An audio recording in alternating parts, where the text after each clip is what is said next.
A 15-acre private island in the Bahamas, sitting in turquoise water just minutes by boat from the nation's capital. A custom mansion with 10 bedrooms and 17 bathrooms, hidden inside one of the most heavily guarded gated communities in Beverly Hills. A film catalog that has earned close to $7 billion at the global box office. A single streaming contract reported at $70 million, and a personal fortune that most analysts now estimate at around $200 million. You already know the face, the laugh, the voice that turned a cartoon donkey into one of the most beloved characters in film. But almost nobody is telling the part of this story that actually matters. Because that island off the coast of Nassau is not a celebrity toy, it is a statement. And once you understand what it represents, you will never see this man the same way again. This is a channel about Black wealth, Black power, and Black legacy, told from every corner of the world. But here is the promise. We are not telling you the story you have already heard 100 times. Not the stand-up, not the tabloid drama, not the highlight reel everyone has already seen. We are telling you the untold second act, the quiet move from icon to owner. So before we go any further, subscribe and turn on notifications, because this is exactly the kind of story the mainstream leaves out. The Brooklyn Blueprint. Before the island, before the mansion, before the $7 billion, there was a kid from Brooklyn, New York. Eddie Murphy was born in 1961 into a world that promised him almost nothing. His father was gone early, his mother fell ill, and for a stretch of his childhood, Eddie and his brother were placed in foster care, surrounded by the kind of instability that breaks most people before they ever get started. But Eddie had one thing that could not be foreclosed on: a voice. He started doing stand-up comedy in clubs around New York when he was just 15 years old. By 19, he had talked his way onto the stage of Saturday Night Live, the biggest comedy showcase in the country. On that stage, he built characters that became cultural shorthand overnight. Buckwheat, Gumby, Mr. Robinson's Neighborhood. He single-handedly kept the show alive during one of its shakiest eras. And here is the detail that sets up everything that follows. In his first year on that show, in 1981, Eddie Murphy was reportedly paid around $4,500 per episode. The following year, once they realized what they had, that number jumped to roughly $30,000 per episode. Watch that move closely, because it is the whole thesis in miniature. Eddie learned a lesson early that most performers never learn at all. Fame is rented. Fame depreciates. The applause fades, the contracts expire, and the spotlight always moves on to someone younger. But ownership compounds. Ownership stays.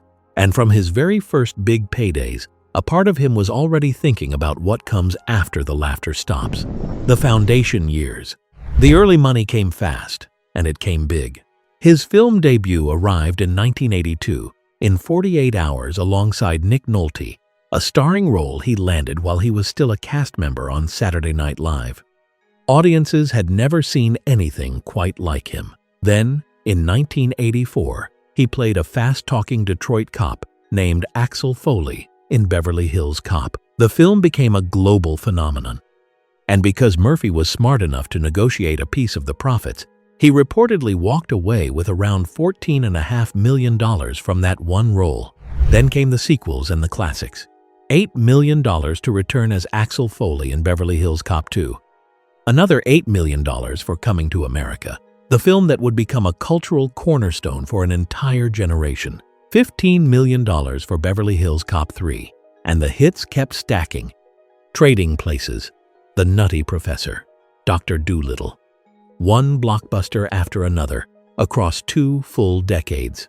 At his commercial peak, Eddie Murphy commanded more than $20 million per picture, putting him among the highest-paid actors on the planet. He also never abandoned the stage that made him. His concert films, Delirious in 1983 and Raw in 1987, were cultural events in their own right, and Raw went on to become the highest-grossing stand-up comedy film ever released in theaters. He even crossed over into music, scoring a genuine hit with the single Party All the Time in 1985. which climbed all the way to number 2 on the Billboard Hot 100. Add it all together, and the numbers become staggering. Murphy's films have grossed nearly $7 billion worldwide, ranking him, by some counts, as the 6th highest-grossing American actor in box office history. His career earnings, from salaries and back-end deals combined, are reported to exceed $300 million. Some estimates of his total lifetime income climb past $420 million. But here is where most documentaries stop. They tally up the paychecks, gasp at the totals, and call it a fortune. That is the foundation. It was never the structure. Because a paycheck, no matter how enormous, is still just rented fame in a different costume. The real story is what Eddie Murphy did with that money once it landed in his account. The quiet pivot. This is the heart of the entire story. While the public watched Eddie Murphy on screen, a different version of the man was operating in the background. The one who understood that a movie salary is a one-time event, but a deed is forever. Eddie Murphy did not just earn income. He converted it. He took the volatile, unpredictable money of Hollywood, money that could vanish the moment a film flopped, and he poured it into things that hold their value when the cameras stop rolling. Equity, real estate, ownership stakes in his own work. The back-end points on his biggest films were not a bonus. They were a strategy. They meant that decades after a movie left theaters, Eddie Murphy was still getting paid every time it ran on television, every time it streamed, every time a new generation discovered it. He was building a machine that earns while he sleeps. And the most visible monument to that strategy is sitting in the middle of the Caribbean, the Island Off Nassau. In 2007, Eddie Murphy bought a private island. Let that register for a second. Not a house on an island, the island itself. Rooster Cay, also known as Long Cay, is a roughly 15-acre piece of Bahamian land sitting in the clear blue water just off the coast of Nassau, the capital and commercial heart of the Bahamas. The reported purchase price was $15 million. What makes the location remarkable is how close it sits to everything that matters. Rooster Cay is only about 5 minutes by boat from downtown Nassau, so this is not some unreachable rock in the middle of nowhere. It is private paradise within sight of a sovereign nation's capital, and by most reporting, Murphy has kept the island largely undeveloped, choosing privacy and raw natural beauty over a flashy resort build-out. This was not even his first island. Before Rooster Cay, Eddie Murphy reportedly owned another smaller Bahamian island called Pearl Cay near Paradise Island, which he sold around the same time he made the Rooster Cay purchase. Murphy has long had family ties to the Bahamas, so this was never a random splurge. It was a man buying into a place that already meant something to him, the wealth behind the water. And the choice of the Bahamas was no accident. These islands have quietly become a headquarters for the ultra-wealthy, and Murphy is in serious company. Johnny Depp owns Little Halls Pond Cay. Tyler Perry built a compound on White Bay Cay. Shakira and Beyoncé have planted flags in the same waters, but the appeal runs deeper than sunshine and privacy. The Bahamas levies no personal income tax, no capital gains tax, and no inheritance tax. For a man thinking in terms of legacy and generational transfer, an island in Bahamian waters is not just a retreat, it is a financial instrument. Now, think about the full symbolism, because this is what almost nobody reports correctly. When a black kid from the Brooklyn projects, a kid who spent part of his childhood in foster care, grows up to own a 15-acre island in the Caribbean, that is not a purchase. That is a verdict on everything that came before. It is land. It is sovereignty in miniature. It is the single clearest example of what it means to move from icon to owner. If you are getting value from this breakdown, take 1 second to subscribe. We cover untold stories of black ownership like this every single week, and this is the kind of legacy that deserves to be seen. The holdings beyond the water. The island gets the headlines, but it is far from the only deed in the portfolio. On the mainland, Eddie Murphy's crown jewel is a custom-built compound inside North Beverly Park, an ultra-exclusive gated community in the hills above Beverly Hills, California. This is the neighborhood where billionaires and entertainment royalty live behind layers of security. The estate is reported at roughly 18,600 square feet, with 10 bedrooms, 17 bathrooms, a massive pool, and a tennis court. He has referred to the property as Murphy Ranch, and reporting indicates he acquired it for around $20 million. Today, estimates of its value range from $30 to $40 million. So even before you count anything else, the man's primary residence has multiplied in worth, doing exactly what good assets are supposed to do: sit there, hold steady, and grow. He has also held property far from California. For years, Murphy owned a sprawling estate on the East Coast, in New Jersey, the kind of acreage most people only ever glimpse from a distance. The pattern repeated everywhere he went: turn the spotlight into something with a foundation under it.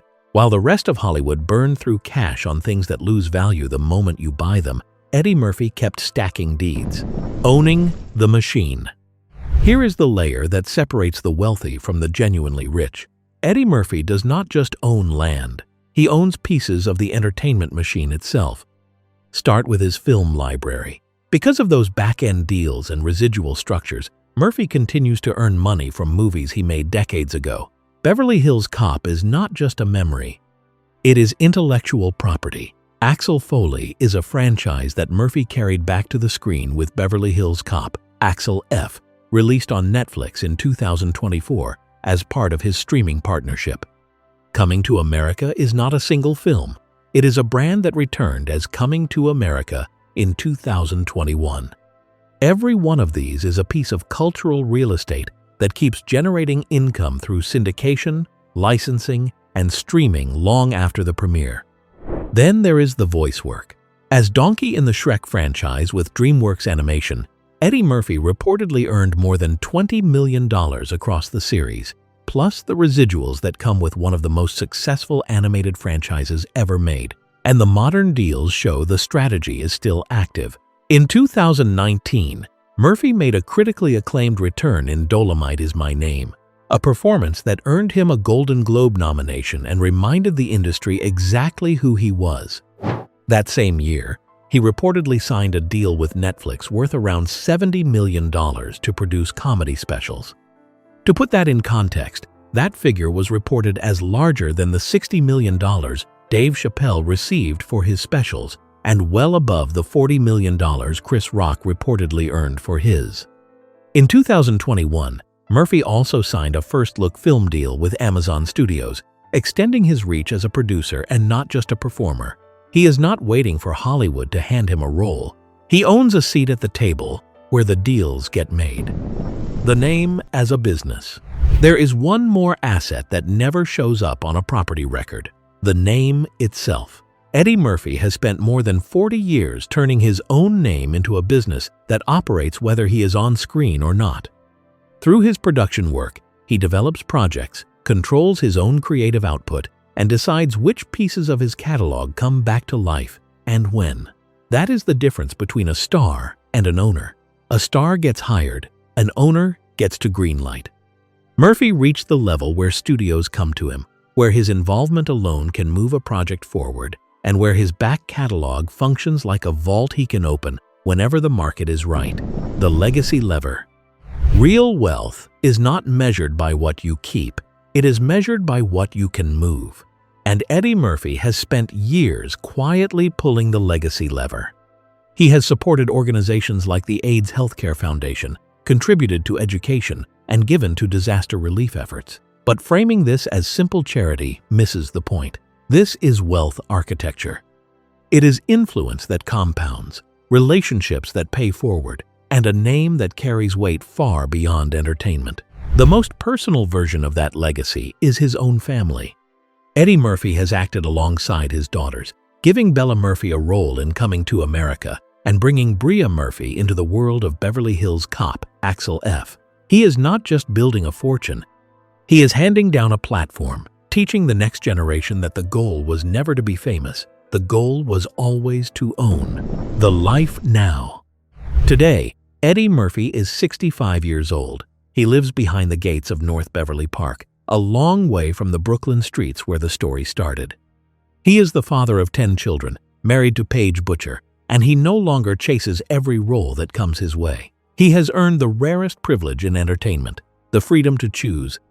He works when the project is worth it, runs his business empire on his own terms, and retreats to a private island when he wants to disappear from the world entirely. The synthesis. So, let's return to where we began. A 15-acre private island in the Bahamas.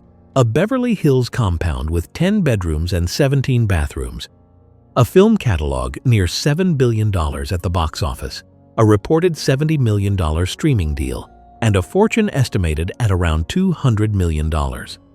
Now you understand what those numbers actually mean. The title said, "He owns an island," and that is true in the most literal sense. He owns Rooster Cay, 15 acres of Bahamian land bought for a reported $15 million. But the deeper truth is bigger than any one piece of property. What Eddie Murphy really owns is access, capital, and the deeds that turn rented fame into permanent power. He took the most volatile career in the world, comedy, and he engineered it into land, equity, and legacy. Fame depreciates, ownership compounds. Eddie Murphy figured that out before almost anyone, and the island off Nassau is the proof, sitting quietly in the turquoise water, waiting for the world to finally notice. So here is the question for you. What impressed you the most? Was it the 15-acre island near Nassau, the back-end deals that pay him decades later, the $70 million streaming fortune, or the move from foster care to landowner? Drop your answer in the comments, because we read them. And if you believe Black ownership stories like this deserve to be told the right way, subscribe and turn on notifications. Next week, we are uncovering another icon who quietly built an empire the world never bothered to report. See you on the next video.